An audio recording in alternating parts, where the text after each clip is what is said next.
I've been asking these 5 questions for about 10 years, Mm-hmm. same questions to all our keynotes. Mm-hmm.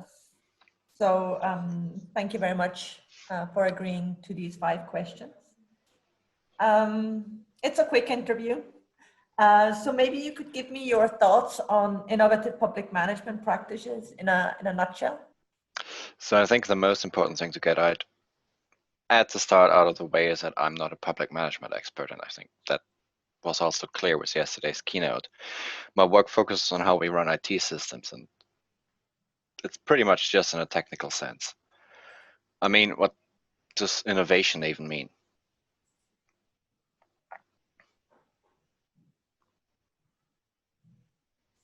So what does innovation mean to you?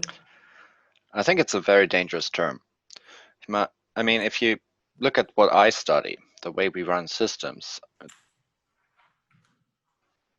innovation doesn't really change a lot. The concept that we use, the concepts that we apply to how we run systems, they kind of remain the same. And there's actually this Professor Martin van Steen who, well, when I studied, he was at VU, so the Free University of Amsterdam. I don't know where he is at the moment. I think he's in Twente. He's one of the most senior distributed system experts in my field.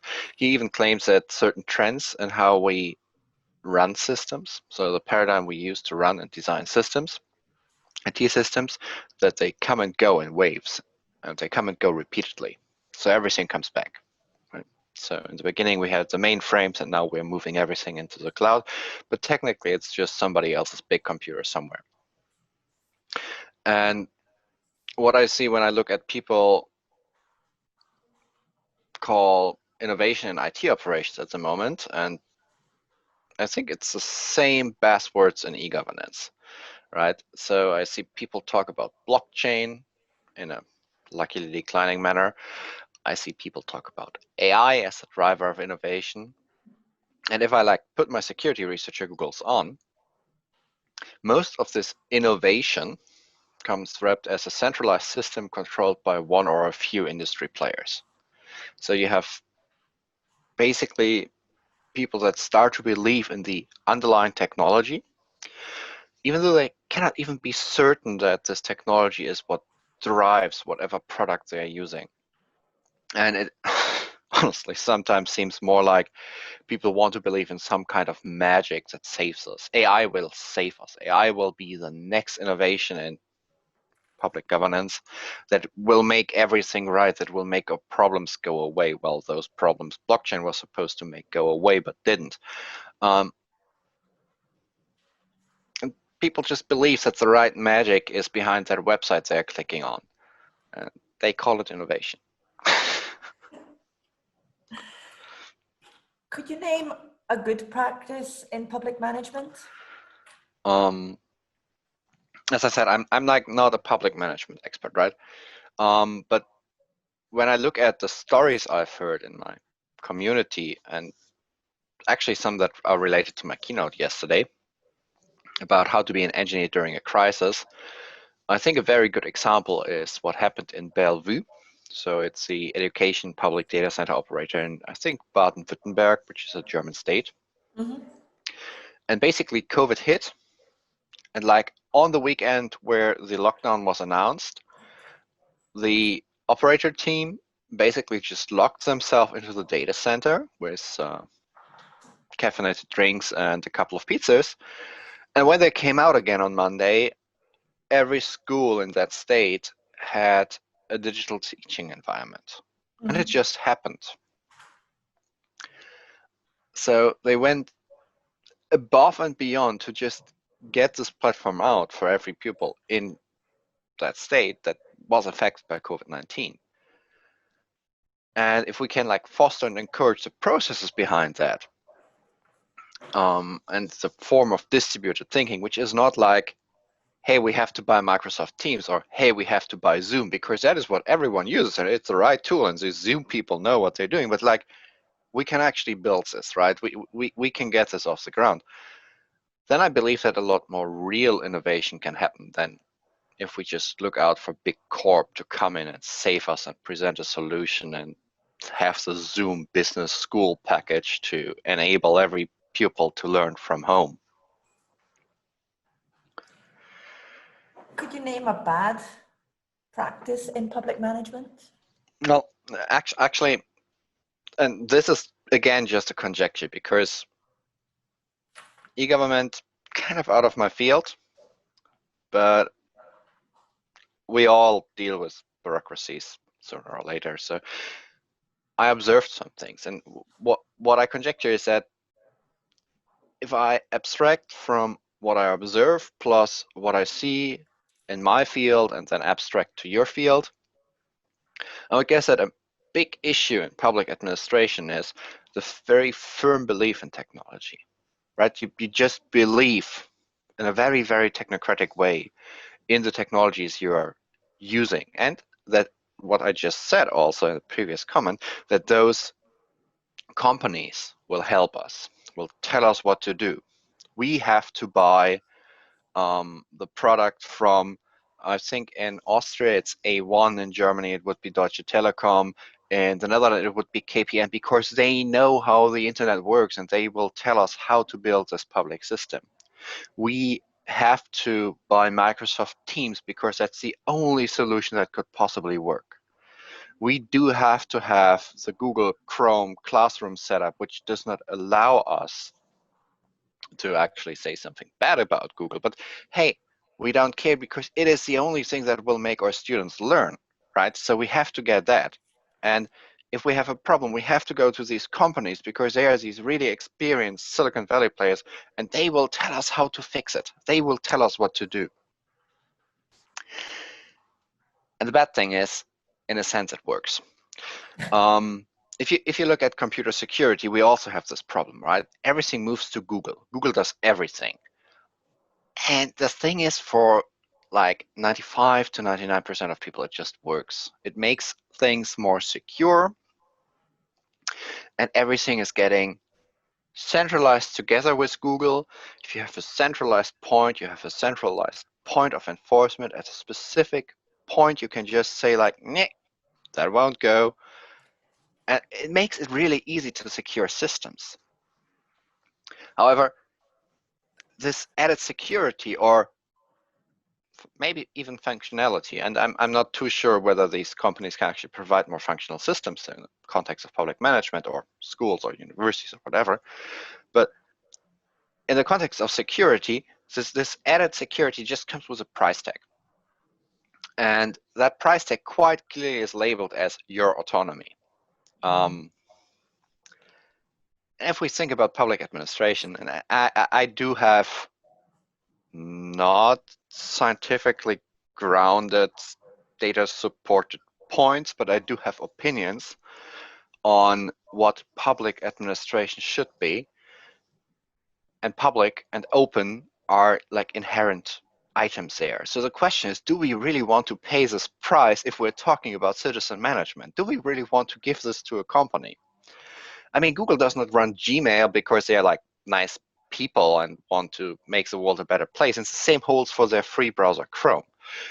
They want to make the world a more revenue generating place for themselves, right? That is their job. That's what they do. And this is what they will do if we go to them and we have a public servant, I think quite likely, ask them how to solve a problem they have in public administration. They will not answer in the way that is best for society. They will answer in the way that generates most revenue. In the end, it then boils down to this age-old question we have in privacy, we have in security.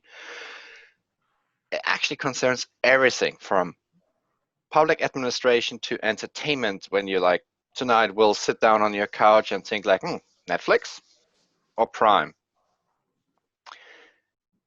Do we want to be the product or not?